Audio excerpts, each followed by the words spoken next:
very tame day, and it just sort of continued this move to the upside, but in a very, very tame way. Look at the volatility index. It's been starting to come down a little bit more each and every day. And as we continue to watch this, and the one area that wasn't all that tame and continued to explode to the upside was the NASDAQ. And when you look at what was feeding into the NASDAQ, well, semiconductors, again, all-time highs, up over 3% yesterday. Another great day. You've got biotech near all-time highs once again, and that was up another 1.5%. But we also had energy, which was exploding to the upside, nearly a 2% move. We've been talking about that for a while. We've been talking about the beta names specifically, and we'll be talking about that when we get into today's action as well. So volatility right around 23. Volume continues to be absolutely extraordinary. Not as good as it was. We didn't hit 51 million.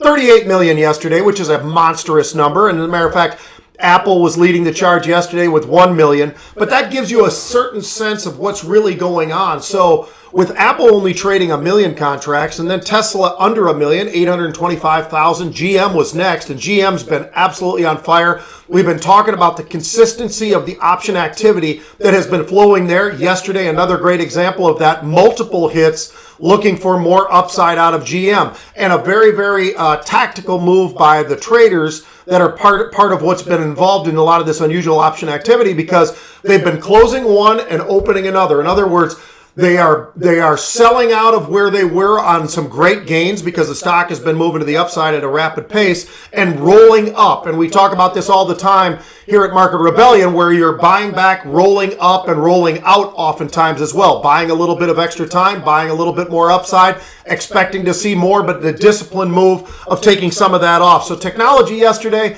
up nearly 1%. You take a look over at the NASDAQ, which was up 1.5%. Really, really a strong performance. So what was really kicking it yesterday in terms of what stood out? Well, obviously GM, which I mentioned, that was up 9.7%.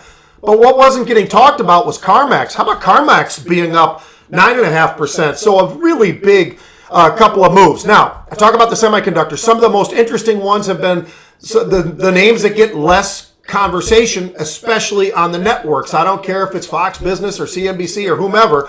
We always hear about NVIDIA. We always hear about AMD. We always hear about Intel. We don't hear as much about some of my very favorites, and we've seen a lot of option activity in there. Micron. Micron has been absolutely on a path to the upside that has been extraordinary, the move that we've seen out of that. Add into that Marvell. As a matter of fact, Marvell, two unusual option activities yesterday in Marvell, looking for even more upside. So again, the continuation in the flow, we continue to look at some of these names, and they're not always the names that everybody else is focusing on. So now we get into today, Inauguration Day. And as we look at things, we obviously in the pre-market, everything looked pretty solid across the board. Everything was up. What really distinctly stands out, however, is again, the NASDAQ. And you look at the NASDAQ, it was looking in the pre, it was up about 120, 140 points. We get into the trading session, and now today we're up over 200 points. I'll take a real quick look. 226 points right now. 1.7% is how much we are up in the NASDAQ. So an extraordinary move once again. You've got crude oil up and over 53.50. You got gold and silver both up about 1%. We're looking at the volatility index, which has come down fairly significantly, down about 8%. We're trading in the 22s now, the low 22s.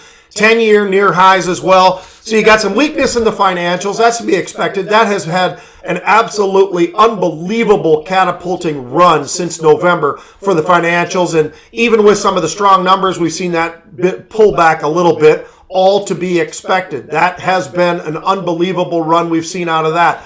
The one that continues to extend the run is in the energy space, and that continues even today as we're watching energy move more to the upside. We've got biotech moving new highs again out of biotech. SMH up, well, let's add another 1% to that. Technology adding up about 1.3%. You look at the NASDAQ, that's why we are having such a tremendous day in the NASDAQ. So let's hit a couple of unusuals and get the heck out of here. So, Under Armour. Stock was trading about $18.50 at the time. They bought about 9,800 and are giving themselves a little bit of time of these March 20 calls. So like I say, 9,800 of those trading from $1 up to about $1.25. On top of that, I got one more for you. Let's stick with, for just a second, some of these beta names that I talk about all the time. And let's look at MPC, Marathon Petroleum. Now, we talk about Marathon Oil, Marathon Petroleum. We talk about Devon. We talk about Schlumberger, all these various names.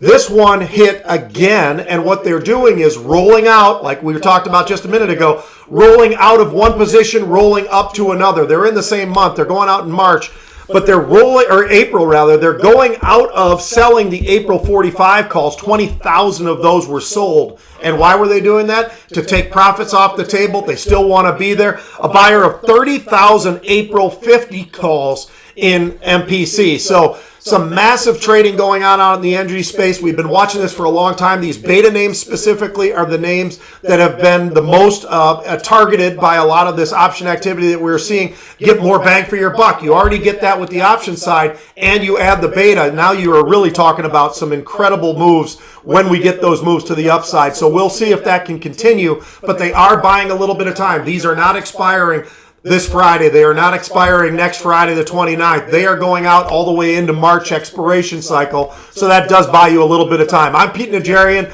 This is The Take. Please continue to watch. We have a great round table yesterday where there was just a Market Rebellion group. Get a chance, you can rewatch that today. That should be a lot of fun. And I'll be right back tomorrow morning, 9:30 Central Time, for another version of The Take tomorrow. Giddy up, baby. Let's get after it. What a great morning we already